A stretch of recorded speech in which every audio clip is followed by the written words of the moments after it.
Que el Señor les bendiga grandemente en este tiempo. Estamos nuevamente aquí trayendo un mensaje de la palabra de Dios. Nos encontramos en la casa de oración perteneciente al Ministerio Apostólico Internacional y Profético Comandos de Jehová de los Ejércitos. Este es un ministerio internacional porque estamos tratando de llevar la palabra de Dios no solamente a Ecuador, sino a otras partes del mundo. Dios permita que así sea y estamos acá sirviendo de una manera continua para traer esperanza a un mundo que no tiene esperanza, para traer vida a un mundo que no tiene vida, vida espiritual, vida eterna. Y un mensaje de transformación, de cambio. Esperamos que esta mañana lo que se diga aquí sirva para estos propósitos. Pero vamos a orar antes de empezar. Padre Santo, te damos gracias por este tiempo maravilloso que tú nos permites tener.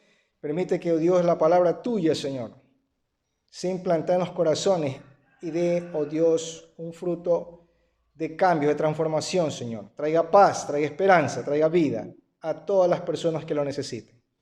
En el nombre de Jesús, también un cambio, una edificación, un fortalecimiento para los que están pasando por momentos duros. En el nombre de Jesús te lo pedimos. Gracias, Señor. Amén. En esta mañana el tema es la solución de Dios para nuestros pecados. Aquí estamos en la mañana, aquí en Ecuador, y estamos viendo pues acerca de las cosas que nosotros tenemos que considerar para poder vivir una vida agradable al Señor. Primeramente, vamos a ver tres cosas. Primeramente, la muerte de Jesús. Vamos a ver en el libro de San Juan, en el Evangelio de San Juan, Nuevo Testamento, en la Biblia, capítulo 19. Y vamos a leer los versículos del 15 al 18. San Juan, capítulo 19, versículos 15 al 18. Y leemos la palabra de Dios que dice: pero ellos gritaron: fuera, fuera, crucifícale. Pilato les dijo: ¿a vuestro rey he de crucificar? Respondieron los principales sacerdotes: no tenemos más rey que César. Así que entonces lo entregó a ellos para que fuese crucificado. Tomaron pues a Jesús y le llevaron. Y él, cargando su cruz, salió al lugar llamado de la Calavera, y en hebreo, Gólgota. Y allí le crucificaron, y con él a otros dos, uno a cada lado, y Jesús en medio. El procurador Pilato entregó a Jesús a los soldados para que fuese crucificado. La gente pedía: fuera, fuera, crucifícalo. Pilato les preguntó: ¿acaso voy a crucificar a su rey?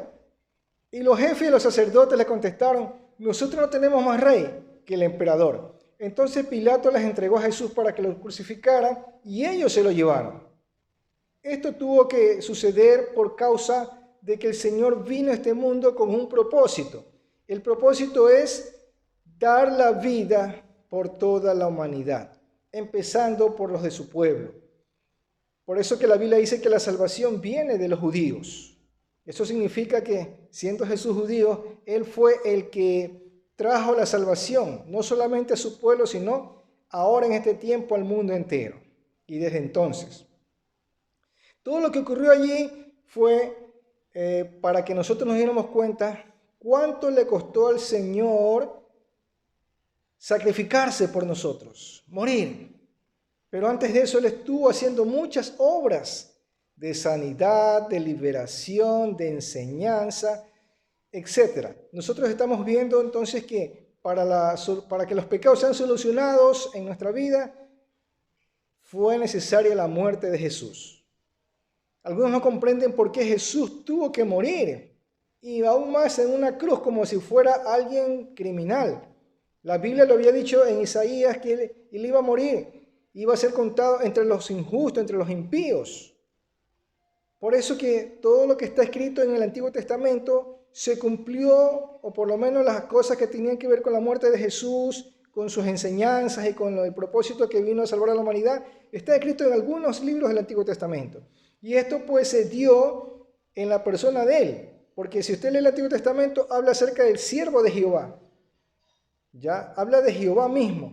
Tu rey vendrá manso, dice, humilde, sobre un pollino hijo de asna. Esto se cumplió en Jesús cuando Él entró en Jerusalén triunfante. Eso se llama la entrada triunfal en los evangelios. Y para que nosotros tuviéramos perdón de pecados, para que nuestros pecados fueran solucionados, para que nosotros ya no tuviéramos que estar esclavizados al pecado y expuestos a la condenación eterna, fue necesaria la muerte de nuestro Señor Jesucristo. Luego dice aquí, allí lo crucificaron y con él otros dos, uno a cada lado, quedando Jesús en medio. Ahora más adelante, si leemos el versículo 28, dice, después de esto, como Jesús sabía que ya todo se había cumplido y para que se cumpliera, la Escritura dijo, tengo sed. Había allí un jarro lleno de vino agrio, esto es vinagre. Empaparon una esponja en el vino, la ataron a una rama de hisopo y se la acercaron a la boca. Jesús bebió el vino agrio y dijo, todo está cumplido. Luego inclinó la cabeza y entregó el espíritu. Ahora, hay algo interesante en todo esto. Si nosotros leemos en el libro de San Lucas, ahora nos vamos a San Lucas, tenemos allí algo interesante en el versículo 34 del capítulo 23 de San Lucas. San Lucas 23, 24. Dice,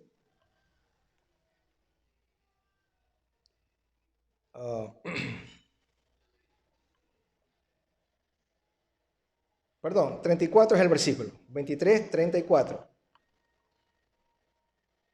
Primeramente, Jesús estaba allí sufriendo terriblemente la agonía de la crucifixión.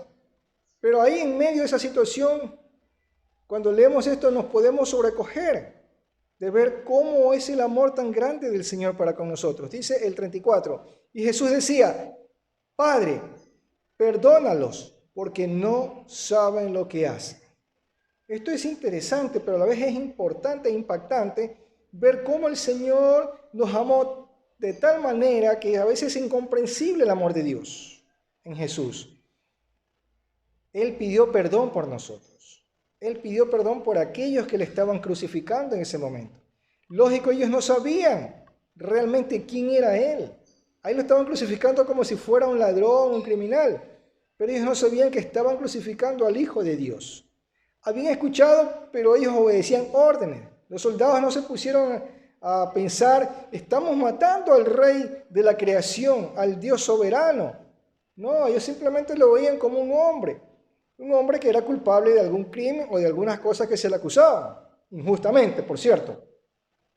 Pero el Señor estaba consciente de todo esto. Sin embargo, Él nos amó y los amó a ellos también, a los que lo estaban matando, a los que lo habían condenado, a los que dieron la orden para que se lo crucificara. Esto es importante, entonces, la muerte de Jesús comprende algo grande, algo poderoso, ¿sí? Entonces, ahora nosotros tenemos algo interesante que preguntar. ¿Por qué es posible vivir la justicia de Dios? Veamos ahora una respuesta, pero en 2 de Corintios, capítulo 5, versículo 21. Allí se nos da una respuesta interesante. 2 de Corintios 5, 21. Dice, al que no conoció pecado, por nosotros lo hizo pecado, para que nosotros fuésemos hechos justicia de Dios en Él. Por eso es que Él murió en la cruz. Y por eso que ese solo acto nos puede librar de todos los pecados y nos puede librar aún de la condenación eterna. Nos puede librar aún de las garras de Satanás, de sus acechanzas, tentaciones que Él nos pone a cada paso.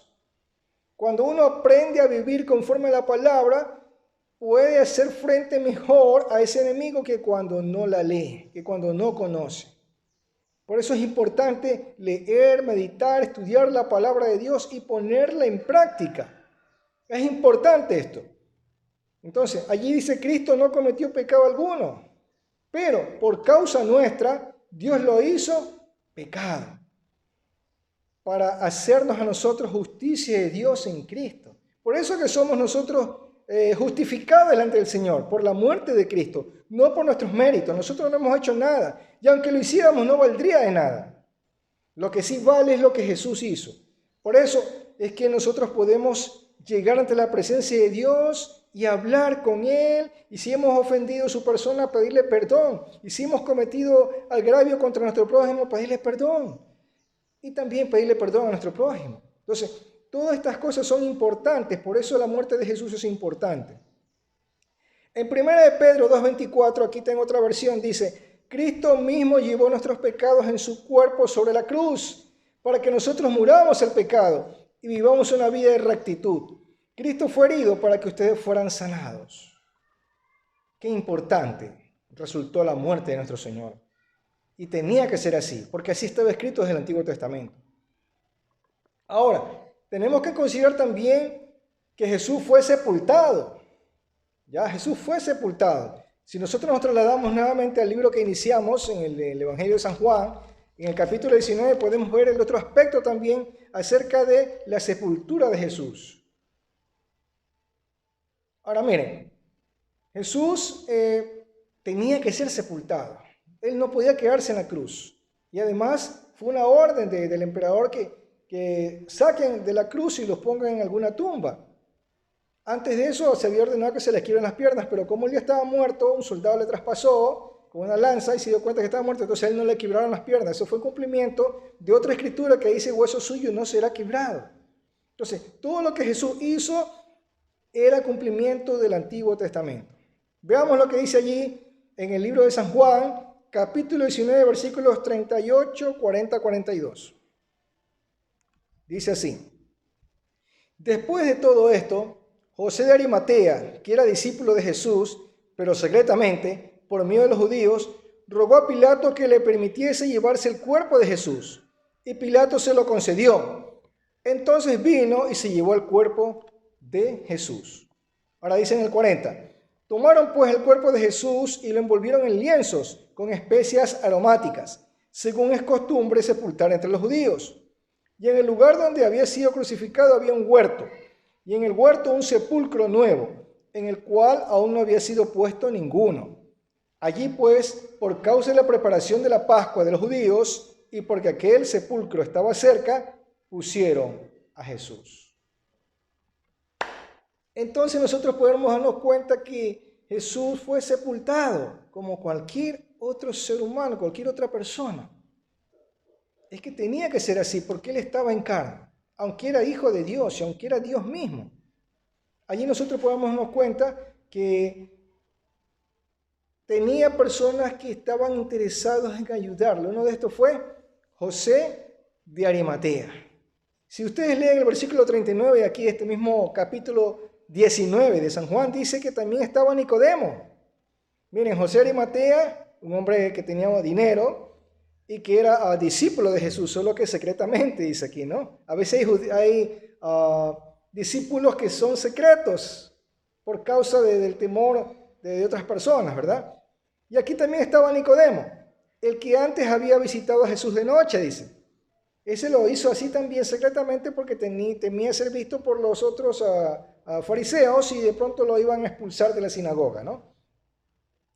Entonces te dice, vino trayendo compuesto de mirra y aloes como 100 libras. Todo esto fue para que poder poner sobre el cuerpo de Jesús, ¿verdad? Aquí dice el 39 y 40, que tomaron el cuerpo de Jesús y lo envolvieron en lienzos con especias aromáticas, según costumbre sepultar entre los judíos. Entonces, todo esto ocurrió para que se cumpliese también las profecías que antes habían sido escritas, todas las cosas que de él se dijeron.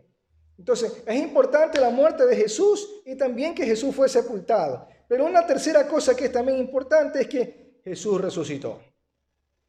Jesús resucitó. Esa es la diferencia entre nuestra fe y la fe de muchas doctrinas, de agrupaciones, ¿verdad? Que también dicen que dirigen a Dios a la gente o que hablan de Dios y que todo eso, pero que en verdad no es así. Hay quienes tienen como líder principal a un hombre mortal, pecador. Nuestro líder principal se llama Jesús, pero él fue sin pecado, dice la palabra. Él murió y fue sepultado, como estamos viendo aquí, pero él resucitó. Los demás no han resucitado. Esa es la diferencia. Por eso nuestra fe es viva. Nuestra fe no es muerta. No está basada en alguien que se quedó en la tumba, sino alguien que resucitó. Y veamos lo que dice aquí más adelantito en el capítulo 20. Vamos a leer desde el 1 al 11.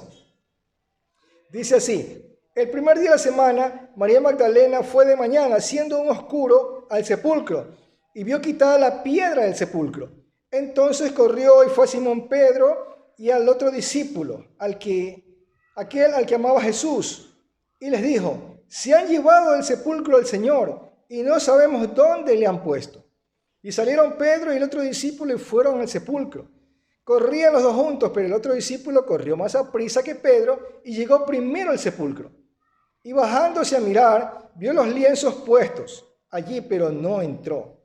Luego llegó Simón Pedro tras él y entró en el sepulcro y vio los lienzos puestos allí. Y el sudario que había estado sobre la cabeza de Jesús, no puesto con los lienzos, sino enrollado en lugar aparte. Entonces entró también el otro discípulo, que había venido primero al sepulcro, y vio y creyó, porque aún no habían entendido la escritura, que era necesario que resucitase de los muertos. Y volvieron los discípulos a los suyos. Y el 11 dice: pero María estaba fuera llorando junto al sepulcro, y mientras lloraba, se inclinó para mirar dentro del sepulcro. Y hay algo interesante, dice el 12, y vio a dos ángeles con vestiduras blancas, que estaban sentados el uno de la cabecera y el otro a los pies, donde el cuerpo de Jesús había sido puesto. 13. Y le dijeron: mujer, ¿por qué lloras? Les dijo: porque se han llevado a mi Señor y no sé dónde le han puesto. Cuando había dicho esto, se volvió y vio a Jesús que estaba allí, mas no sabía que era Jesús. Y le dijo, Jesús le dijo: mujer, ¿por qué lloras? ¿A quién buscas? Ella, pensando que era el hortelano, le dijo: Señor, si tú lo has llevado, dime dónde lo has puesto y yo lo llevaré. Jesús le dijo: María. Y volviéndose ella le dijo: Raboni, que quiere decir maestro. Luego tenemos el 18 que dice: fue entonces María Magdalena para dar a los discípulos las nuevas de que había visto al Señor y que él había dicho estas cosas. Entonces, todo esto tiene que ver con la resurrección. Jesús resucitó. Jesús no se quedó en la tumba, porque así tenía que suceder. Recuerden que Jesús en algún momento le dijo a los fariseos y a los escribas y a otros que estaban por allí que le pedían señales para ver si en verdad era el Hijo de Dios. Pero él le dijo: esta malvada generación pide señales, pero señal no le será dada, sino tan solamente la señal del profeta Jonás. Jonás, al igual que Jesús, estuvo 3 días en el vientre del pez. Estaba como muerto. Por eso que cuando él ora dice que estuvo como muerto, pero que Dios le escuchó. Y luego cuando el pez lo vomitó, él como que había resucitado. Fue así como una resurrección.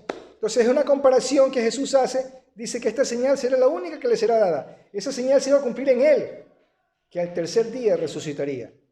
Por eso los cristianos en todo el mundo estamos siempre celebrando en domingo los cultos y estamos dedicándolo a Dios. Y ese día es un día especial, porque ese día resucitó a Jesús.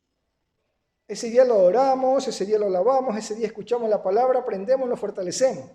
Pero nosotros no solo nos conformamos con un solo día, sino que vamos también otros días a adorarlo y aprender más de Él. Por eso, la solución a los pecados solamente es Jesús.